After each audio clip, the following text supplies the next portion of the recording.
بسم اللہ الرحمن الرحیم السلام علیکم ورحمۃ اللہ۔ Army chief general Asim Munir نے شہباز شریف کے ساتھ بہت اہم ترین ملاقات کی، اور اس ملاقات کے اندر جنرل عاصم منیر نے شہباز شریف کو دو ٹوک انداز میں بتا دیا ہے کہ ملکی حالات، معاملات، اکانومی کی صورتحال، پاکستان کے اندر سیاسی عدم استحکام، پاکستان کے اندر لا اینڈ آرڈر کی سچویشن، وہ تمام کے تمام چیزیں ہر روز بگڑتی جا رہی ہیں، ہر روز بگڑتی جا رہی ہیں۔ ان کے اندر اب ٹھہراؤ کی کوئی امید نظر نہیں آ رہی، ان کے اندر استحکام کی، ان کے اندر اسٹیبلٹی کی کوئی امید نظر نہیں آ رہی۔ اور امید تو دور کی بات ہے، امید تو دور کی بات ہے، اصل مسئلہ یہ ہے کہ جو آپ کی پرفارمنس ہے، آپ کی جو کارکردگی ہے وہ زیرو ہے، 0/0 ہے۔ یہ army chief general Asim Munir نے اس حکومت کو، شہباز شریف کو آگاہ کر دیا کہ آپ کی جو کارکردگی پچھلے 1 سال کے اندر رہی ہے، جو 14 مہینے کے اندر رہی ہے، وہ 0/0 ہے، اس میں سے نکلا کچھ نہیں۔ اور ملک کے اندر جو تباہی اور بربادی آپ لوگوں نے پھیری ہے، ملک کے اندر جو آپ نے جو حال کر دیا ہے، اس کی وجہ سے آج ملک اس سٹیج پہ آ کے کھڑا ہو گیا، اس معاملے پہ آپ کے پہنچ گیا کہ اب ملکی حالات دن بدن بگڑتے جا رہے ہیں۔ اور اب معاملہ یہاں پر آ گیا ہے کہ جنرل عاصم منیر نے اس حکومت کو دو ٹوک پیغام پہنچا دیا ہے، دو ٹوک انداز میں، کہ اب آپ نے گھر جانا ہے، ملک کے اندر انتخابات کا اعلان کیا جائے، ملک کے اندر الیکشن کا اعلان کیا جائے، ملک کے اندر جتنا جلدی ہو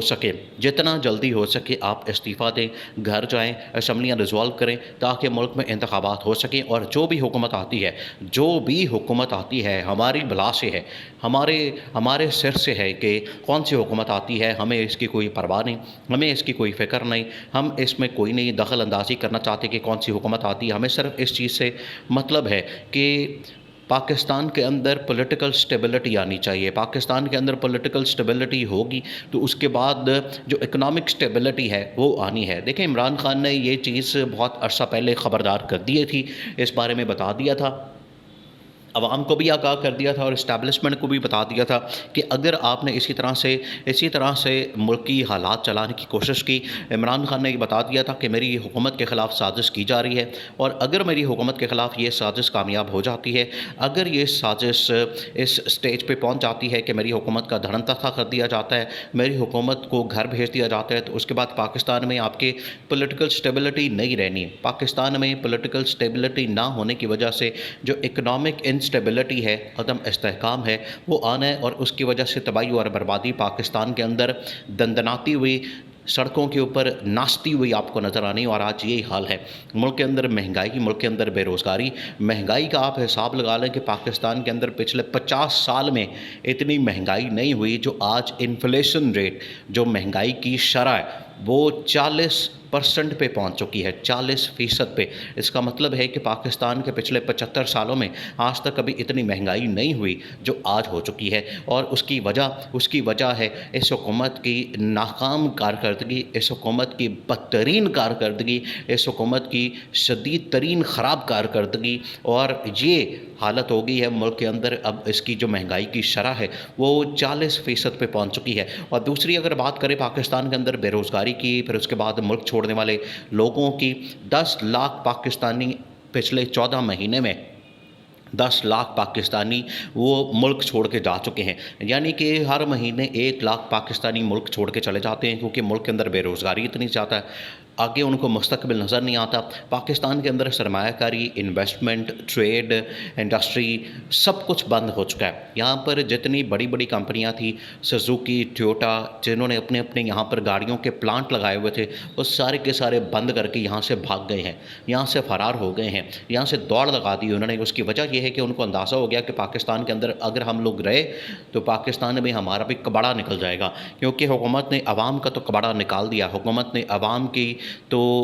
جئی تئی پھیرتی ہے، حکومت نے عوام کی تو تیس نیس حالت تیس نیس کر دی۔ اگر ہم بھی رہے تو ہماری بھی حالت یہی ہو جانی ہے، تو اس لیے بہتر ہے کہ پاکستان چھوڑ کے کسی اور ملک کا رخ کیا جائے۔ اب وہ چلے جاتے ہیں یا تو افغانستان میں چلے جاتے ہیں، یا بنگلہ دیش میں چلے جاتے ہیں، یا کسی اور ملک میں چلے جاتے ہیں، اور یہ وہ ممالک ہیں جو پاکستان سے بعد میں آزاد ہوئے، پاکستان کے بعد ان ملکوں کو آزادی ملی۔ اب جیسے بنگلہ دیش ہے، لیکن بنگلہ دیش کے اندر ترقی کی شرح کا اندازہ لگا لیں، وہاں پر مہنگائی سب سے کم ہے، ترقی سب سے زیادہ ہے، اور پاکستان کے مقابلے میں۔ اس سے آپ اندازہ کر سکتے ہیں کہ پاکستان کے اندر یہ جو دو خاندان ہے، شریف خاندان اور زرداری خاندان، انہوں نے جس طریقے سے پاکستان کے اندر لوٹ مار کی ہے، انہوں نے جس طریقے سے پاکستان کو لوٹا، پاکستان کو کھایا، پاکستان کے اندر انہوں نے جو کرپشن، انہوں نے جو مافیا بنا کے سسلین مافیا کی طرح اور انہوں نے گاڈ فادر کی طرح جو پاکستان کے اندر آپریٹ کیا اور ملک کو لوٹا، پاکستان کو کھا کے زیرو کر دیا، اپنی دولت میں دن دگنی رات چگنی ان لوگوں نے ترقی کر دی ہے اور پاکستان کا ان لوگوں نے بیڑا گرک کر دیا۔ تو آج یہ ملک کی حالت ہو گئی ہے۔ اب جنرل عاصم منیر کی جانب سے اس حکومت کو بڑا واضح طور پر پیغام دے دیا گیا ہے، 2-3 آپشن شہباز شریف کے سامنے رکھ دیے گئے ہیں اور ان آپشن کے بعد اب شہباز شریف کے پاس بچنے کا کوئی راستہ نہیں ہے، اب بھاگنے کا کوئی راستہ نہیں ہے، کوئی آگے کا راستہ جو انہوں نے چلاکیاں، جو انہوں نے ہوشیاریاں مارنی تھی، جو انہوں نے 2 نمبریاں کرنی تھی یا چالیں چلنی تھی، وہ ساری کی ساری اب ختم ہو گئی ہیں۔ اب ان کے پاس کوئی چال باقی بچی نہیں، کیونکہ یہ سمجھتے تھے کہ ہم اسی عرصے میں IMF کے ساتھ ڈیل کر لیں گے، IMF کو منا لیں گے، پیسے لے آئیں گے، چائنا سے پیسے پکڑ لیں گے، سعودی عرب سے پیسہ ادھار پکڑ لیں گے، اسی طرح سے UAE سے پیسہ ادھار پکڑ لیں گے، ادھار پکڑ کے اور قرضہ چڑھا کے اب جو پچھلے 14 مہینے میں اس حکومت نے جو قرضہ لیا ہے وہ 14 سے 15 ہزار ارب روپے کا ہو چکا ہے، جو پچھلی 75 سال کی تاریخ میں ایک سال میں کبھی اتنا زیادہ قرضہ نہیں لیا گیا۔ یہ اس حکومت کی کارکردگی کا منہ بولتا ثبوت ہے، اس کی ناکامی کا، اس کی بدترین شدید ناکامی کا اور اس کی کارکردگی کا یہ منہ بولتا ثبوت ہے کہ انہوں نے ایک سال 14 مہینے کے اندر 14-15 ہزار ارب روپے قرضہ لے لیا ہے، اپنے اللہ تللے، اپنی ان کی یاشیاں، اپنی ان کی سرکاری کھاتے، سرکاری لسیاں، سرکاری دورے، سرکاری سب کھاتے کھلے ہوئے، لیکن صرف اور صرف عوام کا جینا حرام کیا ہوا ہے۔ اب 2-3 آپشن جنرل عاصم منیر کی جانب سے سامنے رکھ دیے گئے ہیں اور وہ جو عمران خان کی سب سے بڑی ڈیمانڈ ہے کہ ہم نے الیکشن کی طرف جانا ہے، آخرکار اس ملک کو الیکشن کی طرف لے کر جانا ہے، ملک کو انتخابات کی طرف لے کر جانا ہے، کیونکہ اگر انتخابات ہوتے ہیں ملک میں تبھی پاکستان کے اندر پولیٹیکل سٹیبلٹی کے بعد اکنامک سٹیبلٹی آ سکتی ہے۔ تو اگر ملک کے اندر انتخابات ہی نہیں ہوتے، اب وہاں پر یہ ضرور بات ہوتی ہے، کبھی یہ قرارداد لے آتی ہے عمران خان کے خلاف، ہم نے اس کو ٹانگنا ہے، ہم اس کے خلاف کارروائی کرنا چاہتے ہیں، لیکن انٹرنیشنل اتنا پریشر آ چکا ہے، انٹرنیشنل لیول پہ اتنا پریشر آ چکا ہے کہ عمران خان کو یہ ہاتھ بھی نہیں لگا سکتے۔ اس وجہ سے کیونکہ اگر یہ عمران خان کو گرفتار کرتے ہیں یا کچھ بھی کرتے ہیں تو انٹرنیشنل اتنا پریشر آنا ہے کہ آخرکار انہیں چھوڑنا پڑے گا، کیونکہ اب